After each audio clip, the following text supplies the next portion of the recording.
আমার লাইফের স্টোরিটা শুনলে হয়তো বুঝতে পারবেন আপনার এই পৃথিবীর কাউকে খুব বেশি ট্রাস্ট করা উচিত না। খুব কাছের মানুষগুলো যখন বদলে যায় না, সহজে মেনে নেওয়া যায় না। কিন্তু প্রথম দিকে লাইফটা অনেক সিম্পল ছিল।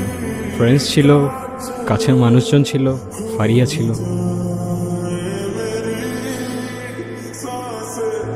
করে থাকার জন্য দেখা করতে আসছো? তুমি জানো না আমার ফ্যামিলি সম্পর্কে তো তুমি ভালো করেই জানো, তাই না?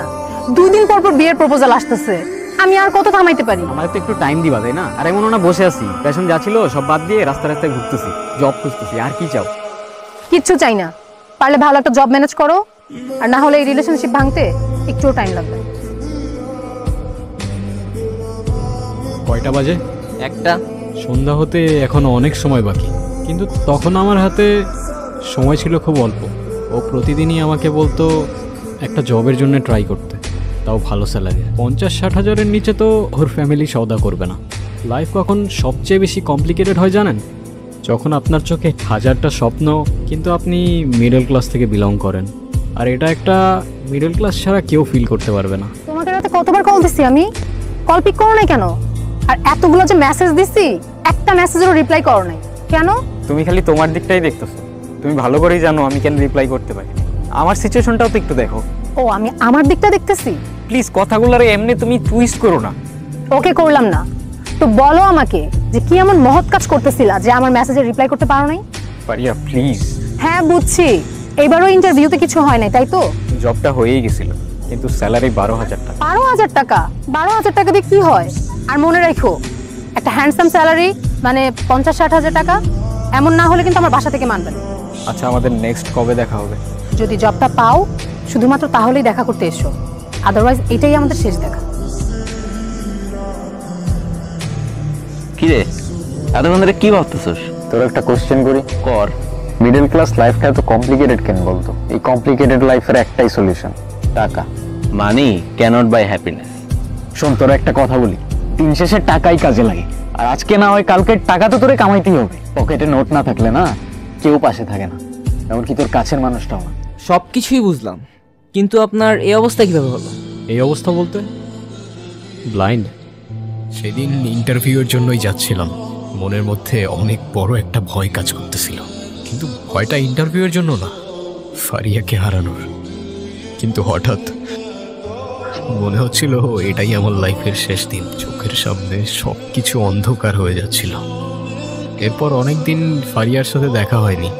কতদিন আমার সেন্স ছিল না আমার নিজেরও মনে নেই। আর যখন সেন্সে আসলাম তখন সব অন্ধকার। ভেবেছিলাম আমার এই অবস্থার কারণে হয়তো ফারিয়া একটু হলেও সিম্পাথি দেখাবে, কিন্তু আমি ভুল ছিলাম। নতুন করে ড্রামা করতেছো না? ব্লাইন্ড তুমি? অ্যাক্সিডেন্ট হয়েছে তোমার, ফ্রেন্ডের সাথে ট্যুর মেরে আসবা আর সেটা লুকানোর জন্য এখন তুমি নতুন করে ড্রামা ক্রিয়েট করতেছো। আমি কখনো ইমাজিনও করি নাই আমার এই সিচুয়েশনটা তোমাকে এইভাবে এক্সপ্লেইন করতে হবে। কি সিচুয়েশন? দেখি তোমার কি সিচুয়েশন দেখি। আমার গ্লাসটা দাও প্লিজ, আমার এই দুনিয়ার আলো আর সহ্য হয় না। এখন আর কিছু বলবা তুমি?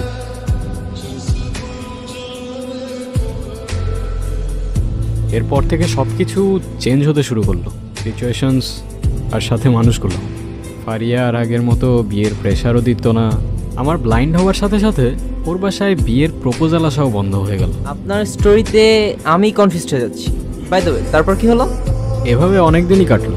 আস্তে আস্তে মানুষ চিনতে শুরু করলাম। ফারিয়া তেমন একটা আগের মতো আর দেখা করতো না। একা একা সময় কাটাতাম, সারা রাত তাকিয়ে থাকতাম অন্ধকারের দিকে।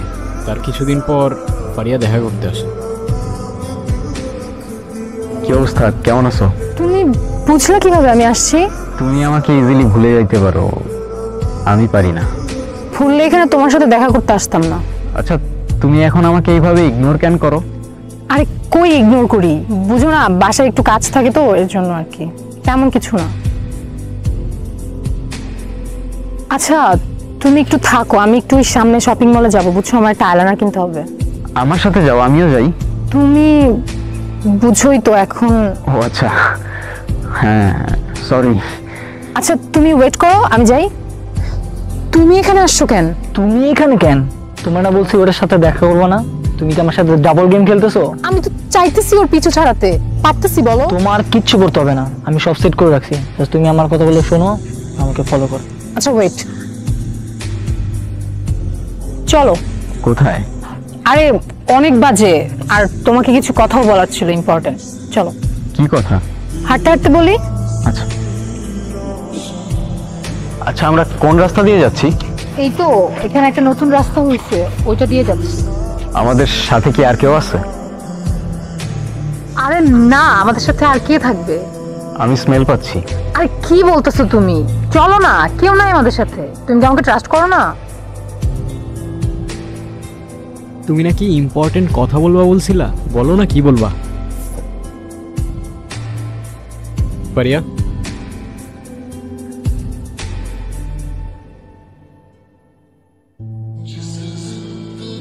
ইম্পর্টেন্ট কথা আমি বলতেছি তোরে। ফারিয়া আমার গার্লফ্রেন্ড, ওর আশেপাশে যাতে তোরে না দেখি। ট্রাস্ট মি ব্রাদার, আজকের পর থেকে আশেপাশে না, সব জায়গায় শুধু আমারই দেখবা।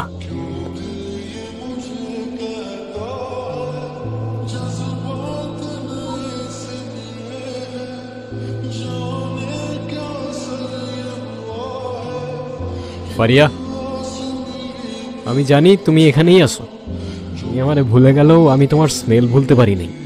বিশ্বাসঘাতকতা অলওয়েজ তাদের থেকেই আসে যাদের তুমি সবচেয়ে বেশি ট্রাস্ট করো। আজকের পর থেকে তোমরা কেউ আমারে ভুলতে পারবা না। ওরা কেউ আপনাকে ভুলতে পারবে না কেন? সিক্রেট।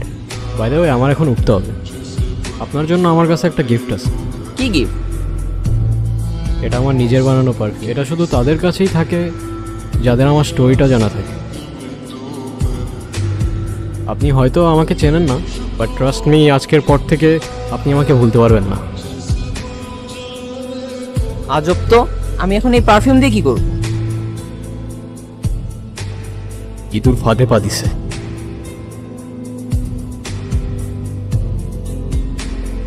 আমার চোখ, আমি কিচ্ছু দেখতে পারতেছি না। আমি তো কারো কোনো ক্ষতি করিনি। আমার সাথে কেন এমন হলো? ওর সাথে কেন এমন হইল? তুমি কি সত্যি কারো কোনো ক্ষতি করো নাই?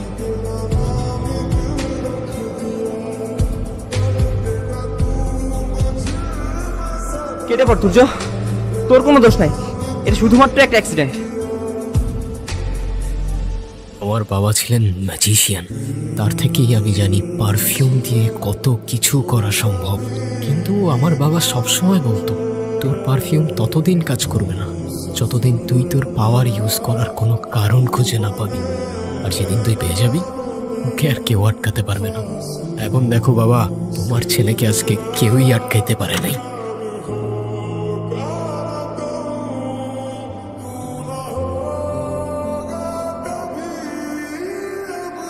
এই দুনিয়ার মানুষগুলার ইমোশনস অনেক সস্তা। অন্ধ আমি, বন্ধ চোখে আমি দেখাই রাস্তা। বস্তা পচা ক্যারেক্টারগুলো আমারে বারবার দেয় রিমাইন্ড, আমার চোখে অন্ধকার, তাই আমি ব্লাইন্ড।